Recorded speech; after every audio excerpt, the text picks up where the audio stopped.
Em nome do Pai, do Filho e do Espírito Santo. Amém. Hoje nós vamos fazer o programa através do áudio. Estou com a tosse meio enjoada, né? Lucas 4, 16 a 30, que diz: Naquele tempo veio Jesus à cidade de Nazaré, onde tinha sido criado conforme o seu costume. Entrou na sinagoga no sábado, levantou-se para fazer a leitura, deram-lhe o livro do profeta Isaías. Abrindo o livro, Jesus achou a passagem que está escrito: O Espírito do Senhor está sobre mim, porque Ele me consagrou com a sua unção para anunciar a boa nova aos pobres. Enviou-me para proclamar a libertação aos cativos e aos cegos a recuperação da vista, para libertar os oprimidos e para proclamar um ano de graça do Senhor. Depois fechou o livro, entregou-o ao ajudante e sentou-se. Todos os que estavam na sinagoga tinham os olhos fixos nele. Então começou a dizer-lhes: Hoje se cumpriu a escritura da passagem da Escritura que acabaste de ouvir. Todos davam testemunho a seu respeito, admirados com as palavras cheias de encanto que saíam da sua boca, diziam: Não é este o filho de José? Jesus, porém, disse: Sem dúvida, vós repetireis o provérbios: médico, cura a ti mesmo, fazem também aqui em tua terra tudo o que ouvimos dizer que fizeste em Cafarnaum. E acrescentou: Em verdade, eu vos digo que nenhum profeta é bem recebido em sua pátria. De fato, eu vos digo, do tempo do profeta Elias, quando não choveu durante 3 anos e 6 meses, e houve grande fome em toda a região, havia uma mulher viúva em Israel. Havia muitas viúvas em Israel. No entanto, a nenhuma delas foi enviado Elias, senão a viúva que vivia em Serepta, na Sidônia. E no tempo do profeta Eliseu havia muitos leprosos em Israel. Contudo, nenhum deles foi curado, mas sim Naamã, o sírio. Quando ouviram essas palavras de Jesus, todos na sinagoga ficaram furiosos. Levantaram-se e o expulsaram da cidade. Levaram-no até o alto do monte sobre o qual a cidade estava construída, com a intenção de lançá-lo ao precipício. Jesus, porém, passando no meio deles, continuou o seu caminho. Palavra da salvação. Meus irmãos, nesse evangelho, a gente vê que Jesus ficou invisível, né? Invisível. Esse trecho do evangelho, ele é muito rico em relatos sobre a vida de Jesus, assim como de ensinamentos para a nossa espiritualidade. Em primeiro lugar, nota que esse texto lido por Jesus não foi uma escolha por acaso, mas sim uma obra do Espírito Santo. Pois naquele dia, naquele lugar, Jesus deveria anunciar a sua missão, deveria dizer a que ele veio.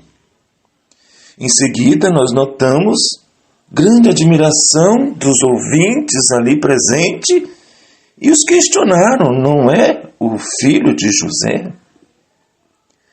Meus irmãos, minhas irmãs, mas quando Jesus começou a explanar os seus conhecimentos, sem ter cursado nenhuma faculdade, conhecimentos, esses que aconteceram muito antes do seu nascimento, o povo começou a se irritar, a sentir inveja.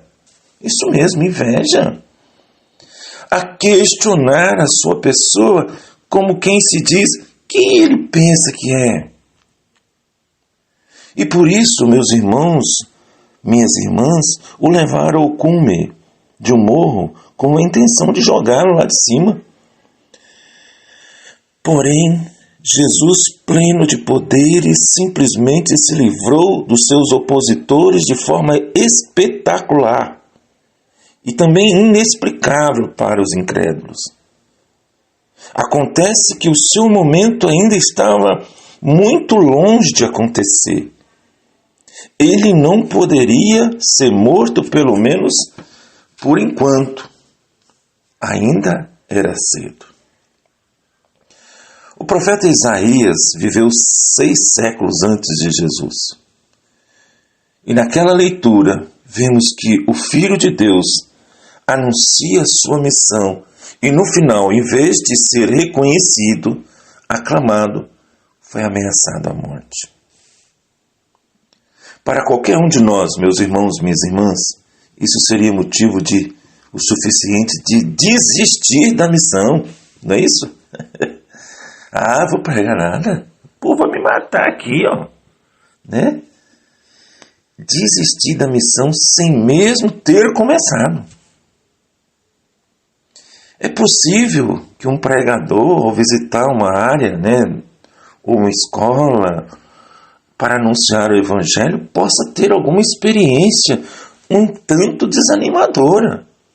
Um confronto com um irmão de outra denominação, uma perturbação de alguma pessoa atentada pelo diabo, ou simplesmente a incompreensão de alguns dali, ao qual, não crendo em Deus, também não colabora com a sua missão de levar Jesus aos que não conhecem.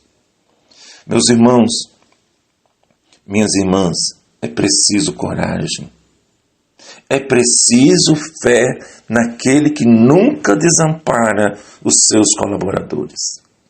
A exemplo dos apóstolos, aos quais eram monitorados e cuidados 24 horas por Deus. Porém, é bom lembrar aqui de que, modo geral, todos que se aventuraram por lugares distantes para anunciar a palavra geralmente são muito bem recebidos.